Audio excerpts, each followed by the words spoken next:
What if I told you Avatar, the highest grossing movie of all time that changed the course of cinema, was almost never made? And what if its very creation was dependent on another first Avatar, an Avatar before Avatar? And no, this isn't some Last Airbender joke. I'm talking about the Avatar prototype, the test footage you've probably never seen.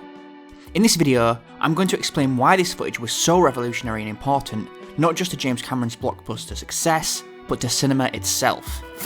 Back in the 1990s, James Cameron wrote the original script for Avatar, but he quickly realised that the technology needed to bring his vision to life simply didn't exist yet. The movie required breakthroughs in realistic motion capture, photorealistic CGI, and immersive 3D environments on a scale no one had ever attempted. Cameron knew he wanted to create an alien world that felt tangible, emotional performances from digital characters that felt real, and a cinematic experience that would convince you that Pandora was an actual place. For years the project languished. Studios weren't convinced the technology or audience appetite was there.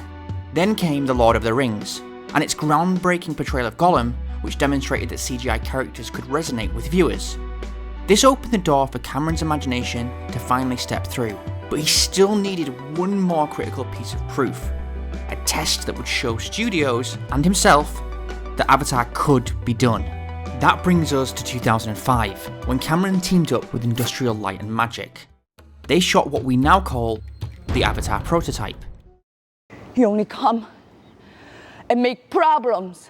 Only. A 37-second test reel that depicts an early version of Jake meeting Neytiri. This footage looks very different from the Avatar we know today. It's darker, more grounded, and far less vibrant. Practically an older school James Cameron style. Young Jin Kim was cast as Neytiri, and Daniel Bess was cast as Jake. Now, you might ask, why does it look this way? Because it was simply meant to prove advanced motion capture, photorealistic CGI, and the possibility of building an alien environment that felt real. They didn't have the final designs locked in yet. Instead, the goal was to demonstrate potential, that the technology and artistry could combine to make these characters emote and interact believably. What's so revolutionary here is that this was one of the first test shoots to use this kind of performance capture or volume stage, where Cameron could watch rough CG characters move in real time on a monitor. Even though the final product would evolve massively, this prototype was the spark that lit the fuse. It's interesting to compare the Avatar prototype to the lush bioluminescent wonderland that we see in the final movie. While this prototype is gritty and toned down, the actual Pandora obviously ended up much more bursting with colour and bioluminescence. A lot of that shift came from further technological developments in Cameron's collaboration with Weta Digital, as well as of course the performances from Sam Worthington and Zoe Saldana. Zoe in particular, you can tell that she is Neytiri and has a massive influence on the Na'vi as a whole. Now, the short piece of footage is crucial for a few reasons. Firstly, it's convincing the studio executives. So, studio executives need to see what they're investing in, and unless they saw his vision on the actual screen, there was always skepticism or cynicism about whether his project would even work or succeed. The prototype gave them something tangible that they could show. Then of course there's the technical limitations and showing that they could prove technically that these things work. Cameron needed this demonstration about photorealistic CGI aliens that could actually carry an emotional story. This reel shows that the advanced motion capture in digital environments could be combined convincingly, paving the way for the larger production. Here's a big question. What if the prototype had never been made?